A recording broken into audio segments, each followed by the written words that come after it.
பாருங்கள், சாந்தி entertainment channel. ஒரு சிக்கு கோலம் பாருங்கள். 1 2 3 4 5 6 7 நேரு புள்ளி 1ல் நிறுத்தியிருக்கேன். அதே மாதிரி இந்த சைடும் நேரு புள்ளி 1ல் நிறுத்தியிருக்கேன். பாருங்கள், இப்போ இந்த 7 புள்ளியில் நடுப்புற இருக்குது பாருங்கள். இந்த சைடு 3 விட்டுருங்க, இந்த சைடு 3 விட்டுருங்க. நடுப்புற சுழிச்சிக்கோங்க, அப்போ தான் உங்களுக்கு கோலம் நல்லா வரும். இப்போ இந்த 6 புள்ளிக்கும் ஒரு கோடு வெளிப்பக்கமாக நீங்கள் மெலிசாக கோடு போட்டுக்கோங்க. அப்போ தான் உங்களுக்கு சின்ன சின்ன மிஸ்டேக் வந்தாலும் நீங்கள் திருத்திக்கலாம். இப்போ அடுத்த லைன் பாருங்கள். இந்த புள்ளிக்கு வெளிப்பக்கமாக கொண்டு வாங்க கோட்டை. அப்போ தான் நீங்கள் போடுற கோலம் கரெக்டாக வரும். இது 5 புள்ளியில் போடலாம்.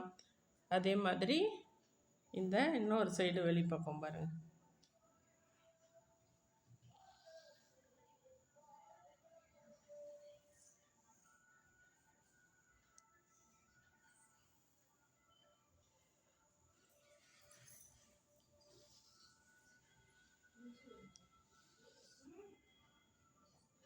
ஃபுல்லாக முடிச்சாச்சுங்களா? கட்டம் பார்த்தீங்களா?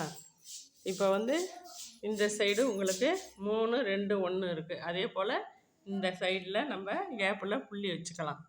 3 இந்த 3 1 2 3 புள்ளி இருக்குங்களா? அதில் 3 2 1 வரும். 1 2 3 1 2 1.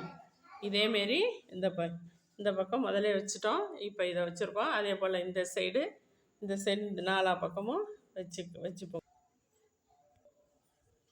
எல்லா இடமும் ஜாயிண்ட் ஆகிடுச்சு பாருங்கள். ஈஸியாக வரும். இது இந்த ஒரு சைடு மட்டும் 1 2 3 4 5 1 2 3 1 2 1 அப்படி 5 டிசைன் போடலாம். 5 புள்ளி வச்சு. அதே போல் இந்த நடுப்புற இந்த 5 புள்ளியில் ஒரு இதை வச்சு போடலாம். அப்புறம் 7 புள்ளியில் போடலாம். இது 7 புள்ளியில் தான் போட்டிருக்கேன். ஸ்டார் கோலம்னு சொல்லுவாங்க இதுக்கு பேர். அழகாக இருக்குது பாருங்கள். இந்த ஸ்டார் கோலத்தை நீங்களும் போட்டு கற்றுக்கோங்க. இன்னொரு கோலம் போட்டு காட்டுறேன்.